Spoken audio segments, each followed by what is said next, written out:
Okay, so hello and welcome back. So in this video we will continue with the miscellaneous exercises on chapter 1, and now we have question number 4, which says that show that the function f, which from R to basically x to this set, which is x belonging to R, such that -1 is less than x is less than 1, defined by f of x is equal to x over 1 plus x, x belonging to R is 1, 1 and onto. So now you can see that in this function you have the absolute value function, and that makes this function a little bit complicated as far as the being 1, 1 is concerned. So in order to show that this function is 1, 1, there's actually a very interesting way to show that, and the solution is that it is given that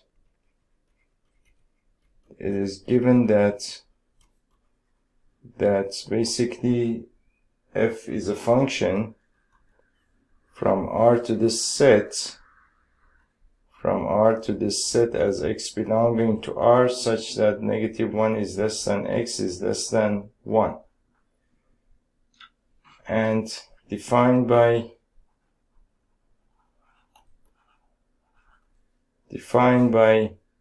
basically f of x is equal to x over 1 plus absolute value of x, x belonging to R, right?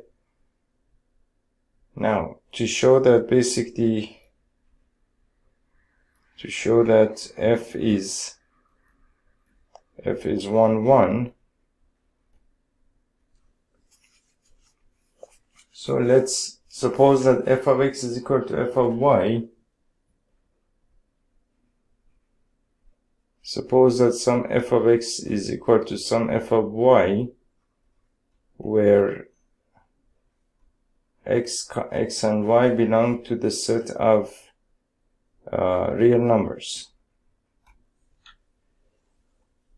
Now, what that means is that if f of x is equal to f of y, then that means that basically f of x is equal to, well, the same thing, x over 1 plus absolute value of x,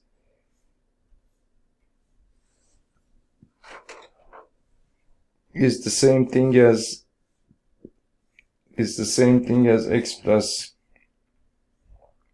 1 plus absolute value of x, and f of y would be y over 1 plus the absolute value of y. And so what that means is that now the problem here is that the absolute value function, based on the definition of the absolute value function, you know that the absolute value of x is equal to x if x is greater than or equal to 0, if it's equal to negative x, if basically x is less than 0, right? So we know that about the definition, based on the definition of the absolute value function. Now, so you need to basically, before evaluating this equation, I need to know whether x is positive or negative, and then based on that, then I would have x or negative x for the absolute value of x, or I would have positive y or negative y based on the fact that whether basically y is positive or negative, right? So then basically here I need to consider a couple of different cases, meaning that here I have the absolute value of x and the absolute value of y. So I can have a couple of different cases. For example, I could say that, for example, case 1 is that, for example, x is positive and y is negative. Case 2, I could say that, let's say that x is negative and y is positive. case 3, I could say that basically x is positive and y is positive. In case number 4, I could say that both x is negative and y is negative, meaning that both x and y are negative. So these are the 4 cases that we can consider here. Apart from, that's all. These are all the different possible cases that you can consider in the case of basically the absolute value of x and absolute value of y. So what that means is that now you can consider each of these cases one by one and see what happens to basically what is the relationship between x and y. Okay, so now if case 1, if x is positive and y is negative, so we said that if x is positive, then the absolute value of x is x, and if x is negative, the absolute value of x becomes negative x, right? Which means that we can write basically case 1. We can write case 1 x positive, y negative. That means that then the absolute value of x becomes x simply, which means that we have x divided by 1 plus x and y divided by 1. Basically x is negative in case 1, so that becomes minus or negative x, so that's 1 minus y, right? And what that means is that if you cross multiply, you will get x minus xy is equal to y plus xy, which means that x minus y is equal to 2 times xy. Now here what this equation means is that x minus y, which is the difference between x and y, and x is a positive number, y is a negative number. That means that x is greater than y, because x is positive, y is negative. And basically x is greater than y, and 2 times xy, since x is negative, then this becomes a negative number, meaning that 2 times xy is less than 0, right? So what that means is that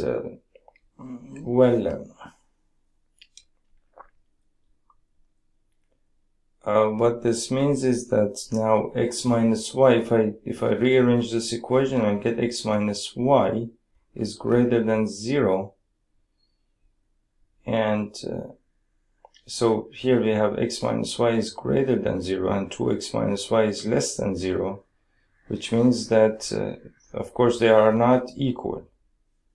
This gives that x minus y is not equal to 2 times xy. And basically it's simple to understand this. See, over here we are saying that x minus y is equal to 2 times xy, right? Now, the conditions that we have here, we said that x minus y, x is a positive number, y is a negative number. That means that x is greater than y. Because x is a positive number, y is a negative number. So this implies that basically x minus y is greater than 0. And also here we have 2 times xy is less than 0, right? So if some value is greater than 0 and some value is less than 0, that means that those two values cannot be equal. And of course then I can write x minus y is not equal to 2 times xy. Which means that basically case 1 is impossible. Case 1 is impossible because case 1 is assuming that x minus y is equal to 2 times xy, and then we have concluded from the conditions of the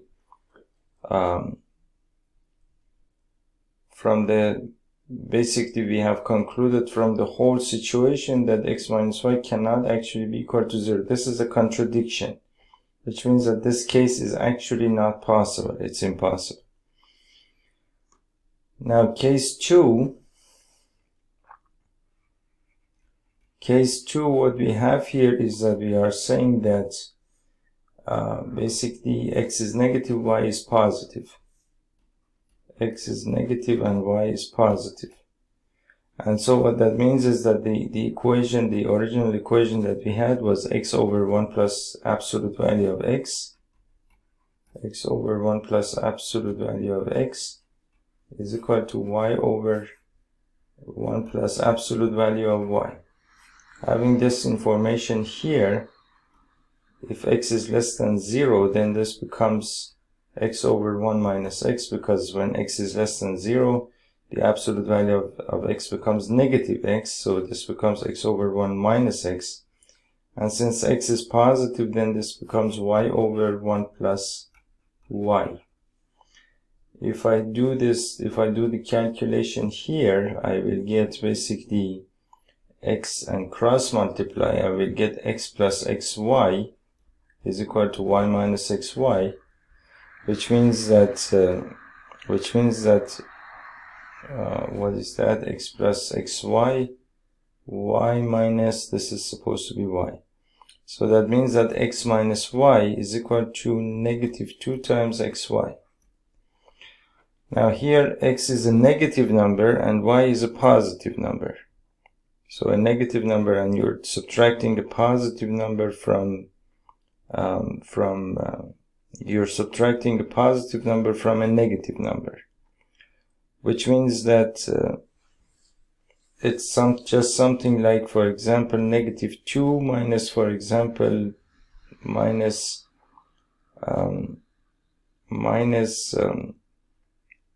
so x is a negative number, negative 2 for example, and you're subtracting a positive number from this, so negative 5 for example, that's negative 7, that's a negative number. So that means that x minus y is less than 0, right?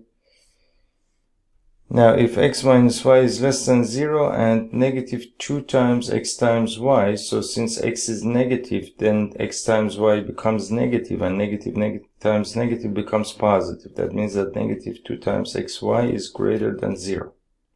So x minus y is less than 0, negative 2xy is greater than 0, which means that x minus y is not equal to negative 2 times xy, and this is a contradiction with what we said over here, which is x minus y is equal to negative 2xy, which means that case 2 is impossible. Case 2 is impossible, right? Now in case 3, we said that x is positive, y is positive. In case 3, we said that x is positive and y is positive. And the equation that we had was that 1 over basically 1 plus absolute value of x, 1 plus absolute value of x is equal to 1 over 1 plus absolute value of y. So if both x and y are positive, this equation becomes 1 over 1 plus x is equal to 1 over 1 plus y, which means that cross multiply, you will get 1 plus y is equal to 1 plus x, which means that x is equal to y, right? And here we are assuming that basically f of x is equal to f of y, and here we are showing that x is equal to y. That means that, well, the relation or the function f basically is 1, 1. Now, case 4 that we have here is basically we are saying that x is negative, y is negative. So if x is less than 0 and y is less than 0, then what that means is that the equation that we had was this equation, this original equation here. That means that the absolute value of x becomes negative x, so 1 over 1 minus x, and the absolute value of y becomes negative y, so that is 1 over 1 minus y. Which means that if you cross multiply, you will get basically, you will get 1 minus y is equal to 1 minus x, which is equal to x, which is the same thing as x is equal to y. So you got basically 4 cases here, 2 of which were impossible, and in two of the cases where the cases were possible, you got x is equal to y, which means that you can conclude that f is 1, 1. And the reason again is that basically here we are assuming that f of x is equal to f of y, and then here we have shown that x is equal to y, which means that f is possible. That is the condition that we use in order to show that a function is 1, 1, right? Now the next thing that we need to show is that basically f is basically onto. Is that we need to show that f is onto. So let's see how we can do that.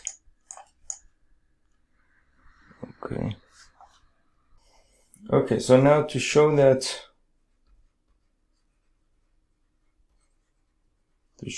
f is onto, so first of all the function f was a function from R to the set basically all x's belonging to R such that -1 is less than x, less than 1. And f of x is defined as x over 1 plus absolute value of x belonging to R. Now in order to show that basically f is onto, what you need to do is that you need to show that for every y belonging to the codomain of the function, there exists an x in the domain of the function, which is the pre-image of that y in the codomain of the function, meaning that all the elements from basically all the numbers belonging to the set of real numbers which lie within -1 and 1 are basically images of some element in the set of real numbers. So how can we do that? So you can of course argue that, for example, you can argue that you can let, for example, take y as some element belonging to this set, right? And see if this relationship between f of x and x will take you there, will take you from the domain to the codomain, or will take you from the domain to the codomain for each and every one of those elements. So what that means is that since I'm taking y as some element belonging to this set, I'm going to have to use this equation the other way around, meaning that I have to know whether each element in the, so suppose that this is the codomain and this is the domain. Now this equation, what this is telling me is that any f of x that I have over here is equal to some x here divided by 1 plus the absolute value of x, meaning that any x that you take here, if you divide it by the absolute value of x plus 1, then that gives you some f of x in this set. So now I'm going the other way around, meaning that I'm saying that I have some y here, and I want to make sure that this y is actually can be mapped to something. So this equation is telling me which x's are being mapped to some element here. Now, what I want to know is that which y's are being mapped back to some element in the domain, right?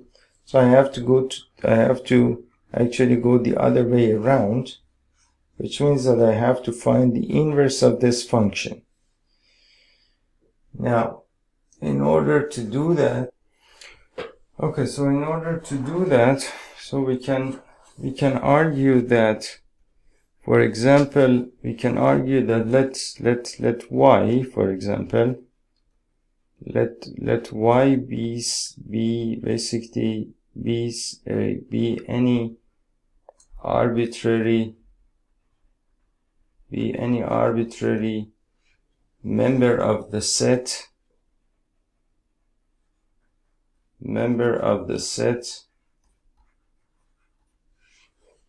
any arbitrary member of the set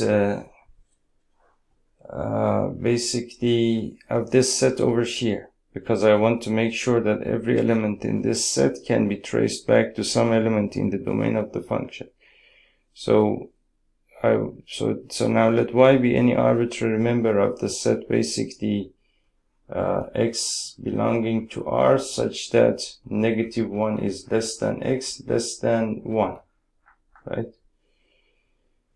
Now, if that is the case, so then I can write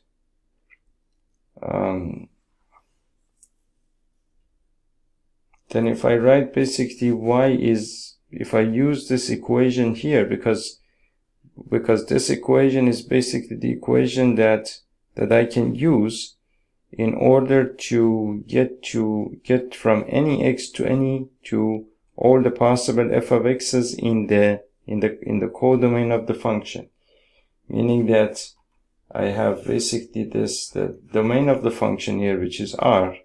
I have the codomain of the function, which is this set over here.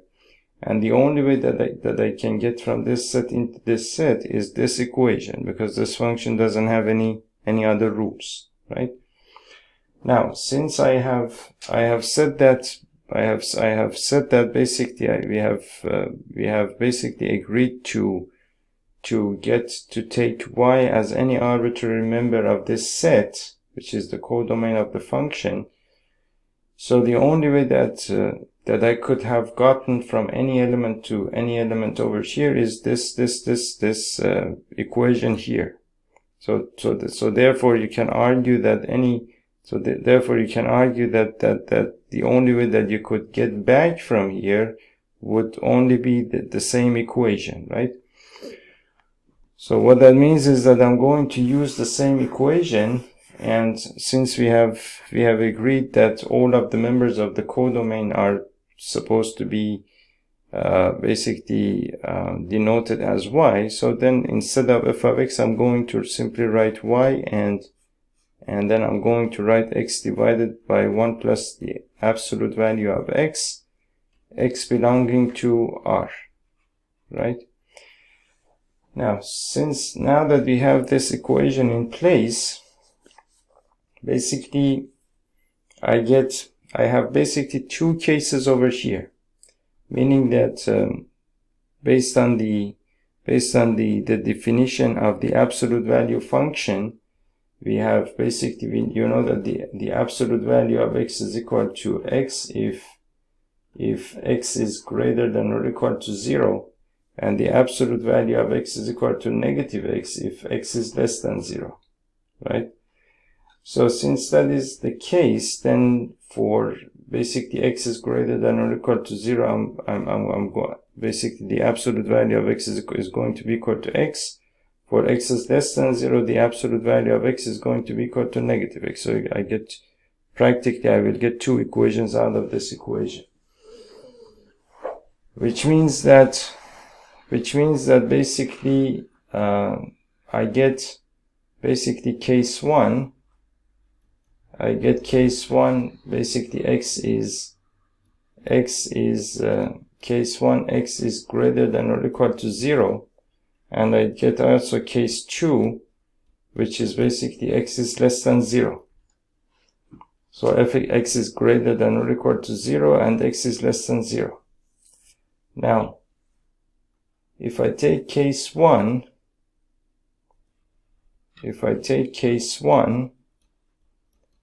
and which is basically x is greater than or equal to 0, then in that case basically the absolute value of x becomes x, which means that y is equal to x over 1 plus x. And now if I cross multiply here, what I will get is that 1 times y is equal to y plus x times y is equal to x.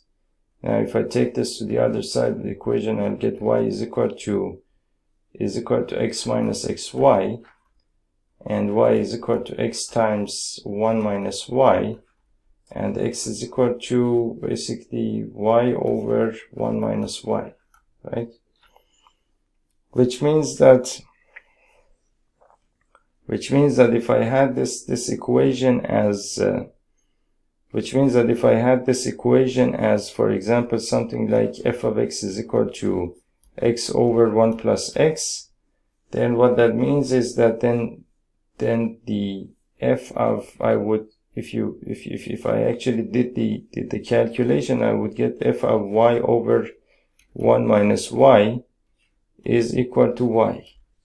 You can actually do this and see it for yourself, meaning that you can take f of x as for example x over 1 plus x, and we have calculated x to be 1 over 1 minus y, right? So I can write here f of basically y over 1 minus y is equal to x, which becomes basically y over 1 minus y, and 1 minus basically y, which is basically the whole so f of basically y over 1 minus y becomes basically so f of x is x over 1 plus x. So this becomes your x basically, and then 1 plus x. So x again is equal to y over 1 minus y, right? Which means that basically you can write this as y over 1 minus y, and over here you can write 1 minus y, and multiply this 1 here, 1 minus y plus y, and then you can simplify these two, and you will get a y. Which means that basically f of y over 1 minus y is equal to y, right? So that's basically what I have written over here. That means that any y that you take here, there is some y over 1 minus y that you can that can take you to that y. That means that all of these y's are actually covered, and that is of course provided that your x's are greater than or equal to 0. Now we need to figure out what y's we are actually talking about, because we really don't know what y's we are here talking about really. So let's figure that out first before we do anything else.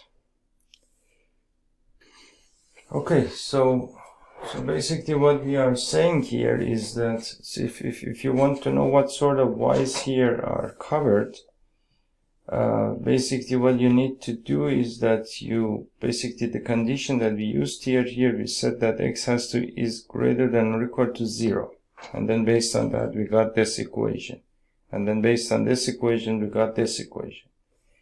So here we are saying that x is greater than or equal to 0. So if x is greater than or equal to 0, that implies that basically y over 1 minus y is equal to 0, or basically y over 1 minus y is basically greater than 0. Now y over 1 minus y is equal to 0, so of course you know that the denominator cannot be equal to 0, so that implies that y is equal to 0, right? That is one case here, and that is one conclusion here. Now here, when you're saying that y over 1 minus y is greater than 0, so a fraction can be greater than 0 if both the numerator and the denominator are positive, or if both of them are negative. That means that you get basically two cases here. Case 1, basically case 1 would be y is greater than 0 and 1 minus y is greater than 0, and you would get case 2, which is basically y is less than 0 and 1 minus y is less than 0. So if you think about case 1, we are saying that y is greater than 0 and 1 minus y is greater than 0.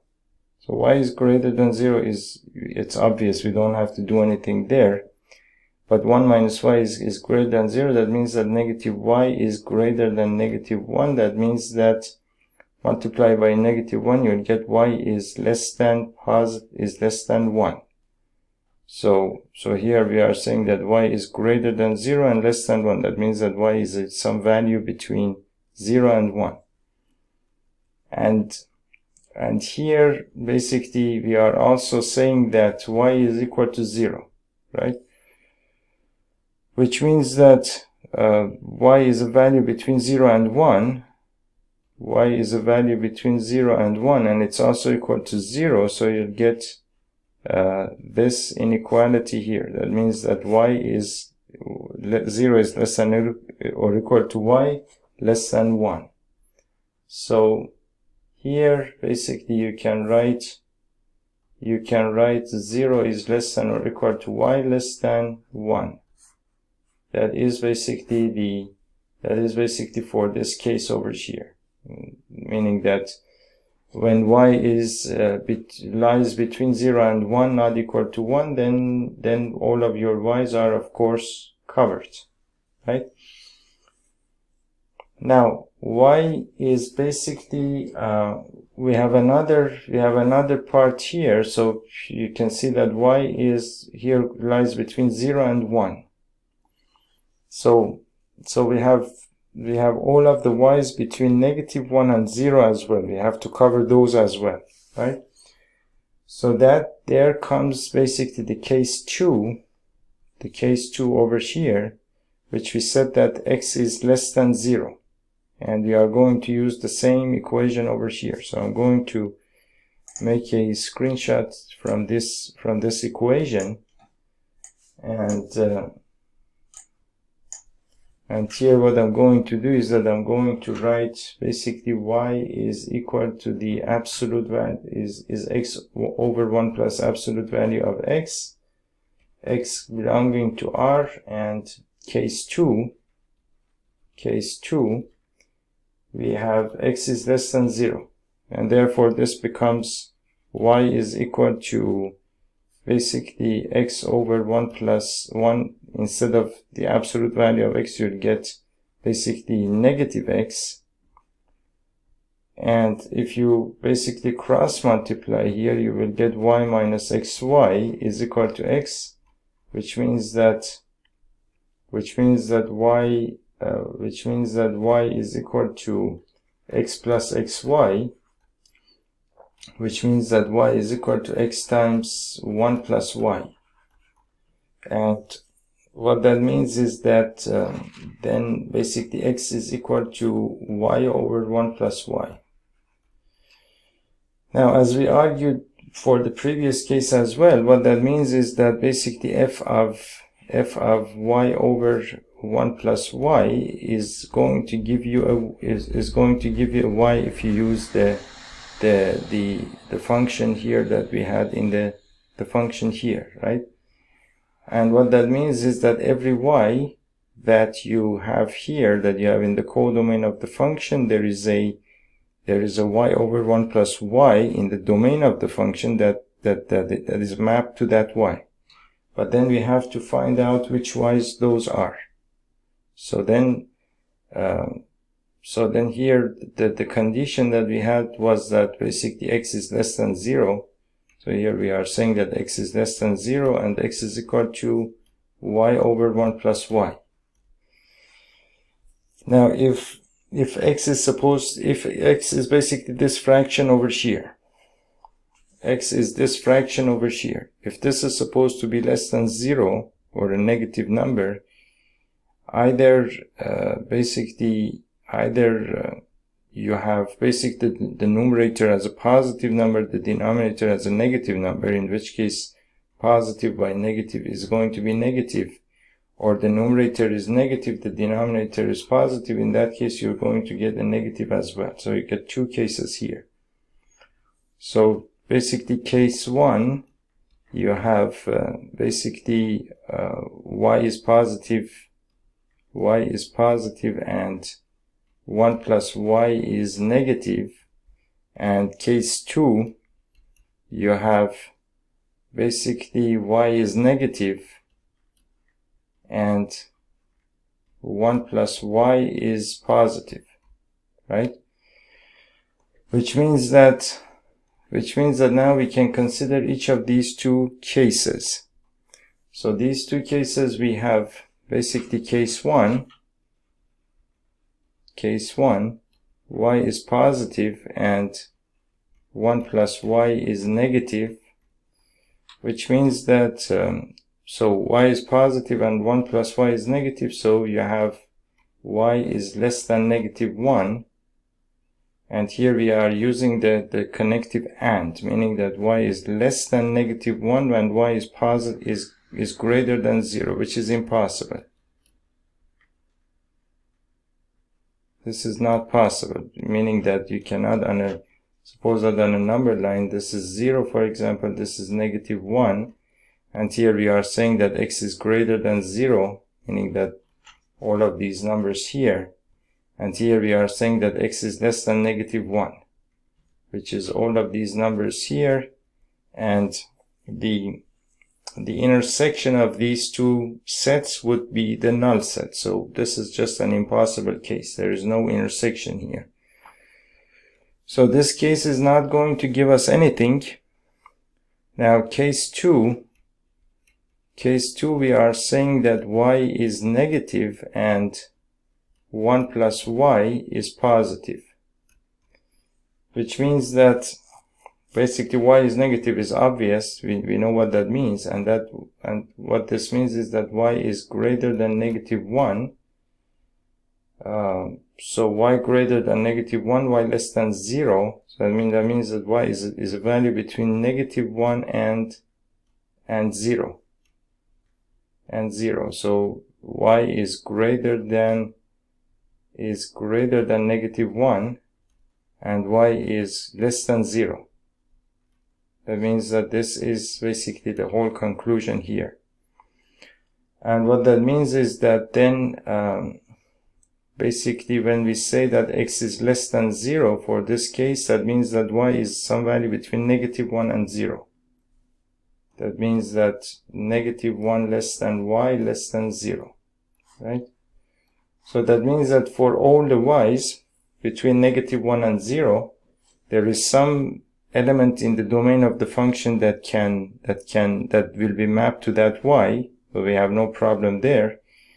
So these are all the negative y's, and for all the positive y's, as we argued here, between 0 and 1, including 0, there is an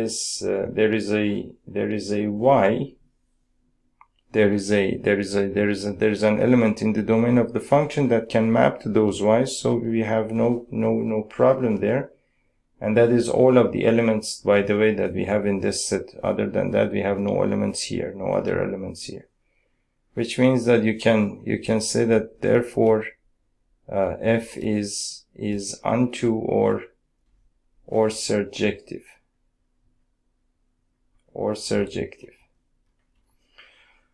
So that was basically question number That was question number 4, right? That was question number 4. Now in the next video we will continue with the rest of the questions. I'll see you in the next video. Thank you.